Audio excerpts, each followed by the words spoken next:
Doctor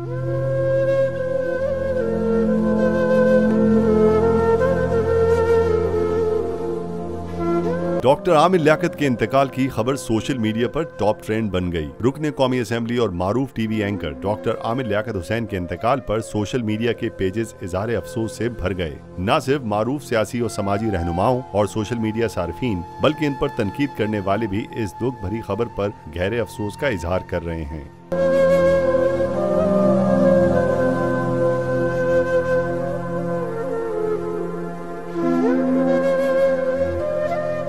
doctor Aamir Liaquat की वफात से कबल सोशल मीडिया पर आमिर लियाकत को अपनी तीसरी बीवी के मामले पर काफी तनकीद का सामना करना पड़ रहा था, लेकिन उनकी वफात के बाद ज्यादातर लोगों ने दुख का इजहार किया है। एक सारिफ शाहजेब अली ने ट्विटर पर लिखा है कि साइबर बुलिंग ने आमिर लियाकत की जिंदगी को खत्म किया। वो अपनी आखिरी वीडियो में काफी दुखी नजर आ रहे थे और वो अपने किए पर शर्मिंदा थे और अपनी जिंदगी को सही सिमत में लाना चाह रहे थे। इसी जिम्न में एक और सारिफ यासिर ने अपने ट्विटर पैगाम में लिखा कि मरने वालों पर कमेंट करने से पहले सोचिएगा जरूर कि इसका मामला अब इसके और अल्लाह के दरमियान है। जबकि ज्यादातर लोगों ने डॉक्टर आमिर लियाकत की फेसबुक पर आखिरी पैगाम को शेयर करते हुए इजहार अफसोस किया है।